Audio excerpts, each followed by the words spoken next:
लाल यादव का गाना आया, इतना बेहतरीन गाना है ना। गाना सुनिएगा तो आप लोग नाम लीजिएगा, हाँ कोई भोजपुरी इंडस्ट्री में ऐसा भी गाना बना सकता है। चुम्मा चुम्मा 2 दिन पहले खेसारी लाल यादव गाना लाते हैं, ठीक ना। उससे पहले पावर स्टार पवन सिंह का गाना आता है चुम्मा, ठीक ना। बाकी खेसारी लाल यादव का जैसी गाना आया ना है चुम्मा चुम्मा, है एकदम ट्रेंडिंग सेक्शन में जाके नंबर 2 पर शो कर रहा है। काहे कि खेसारी लाल यादव जो है ना भैया, है ट्रेंडिंग स्टार है। काहे कि भैया आप लोग जानते हैं खेसारी लाल यादव जो कर देते ना है लकी रे, वो कोई कर नहीं पाएगा।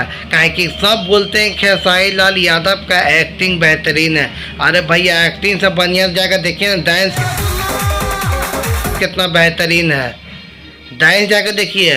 गाना का नाम है इतना बेहतरीन है तो गाना क्यों नहीं हिट कर रहे हैं। चुम्मा चुम्मा इस गाना में जाकर सुनिएगा ना, है शिल्पी राज और खेसारी लाल यादव का इसमें सिंगिंग किए हैं। आप जानते शिल्पी राज कितना बेहतरीन हम सिंगर बन चुके हैं भोजपुरी इंडस्ट्री के। अब वो भी पता है पावर स्टार पवन सिंह को भी कि गाना लाने से पहले, ठीक ना, चुम्मा जो गाना लाए थे पावर स्टार पवन सिंह है उनका तो गाना कुछ कम चला, ठीक ना।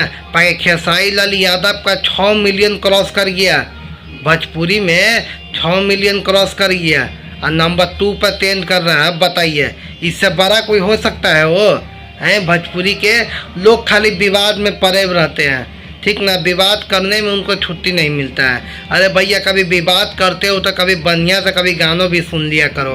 क्या खेसारी लाल यादव वो व्यक्ति जो है ना जमीन से खड़ा हुआ है, और खड़ा होने के बाद गाना भी देखिए इनका कितना एकदम टॉप लेवल का गाना है। काहे कि टॉप लेवल के गाना अब चलता है भोजपुरी इंडस्ट्री में।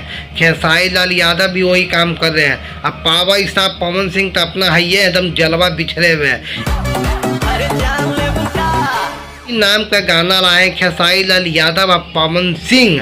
अब इस दोनों में बात किया जाए ना, दोनों में कंपटीशन तो चलता ही रहेगा भर जिंदगी भर। काहे कि भोजपुरी इंडस्ट्री के 2 एक वही है, खेसारी एक पवन। इस गाना की बात किया जाए ना तो गाना को लिखे पिंकू बाबू और म्यूजिक दिए भैया वही विनय। आप लोग जानते ही हैं म्यूजिक का वीडियो, ठीक ना, इतना बेहतरीन तरीके से क्वालिटी से आना बहुत मायने रखाता है। म्यूजिक डायरेक्टर हो चाहे राइटर हो, राइटर का काम रहता है बढ़िया गाना लिखेंगे तब ना भैया बढ़िया परफॉर्मेंस मिलेगा। परफॉर्मेंस से बढ़िया नहीं तो गाना का चलेगा। आप गाना देखिए नहीं जाकर सुने तो नंबर ट्रेंडिंग में जाकर सुनिए, नंबर 2 पर ट्रेंड कर रहा भी है। काहे कि भैया खेसारी लाल यादव का गाना है, और खेसारी लाल यादव का गाना नहीं सुने ना समझिए कि भोजपुरी इंडस्ट्री में आप कुछ नहीं सुन रहे हैं। काहे कि खेसारी लाल यादव माने में जो गाना गाते ना है बहुत बेहतरीन तरीके से गाते हैं। आप लोग का क्या कहना है हमें कमेंट में राय जरूर दीजिएगा। गाना नहीं जाएगा सुने हुआ, गाना सुन के हमें कमेंट में राय जरूर दीजिए। तब तक हमें इजाज़त दीजिए। जय हिंद।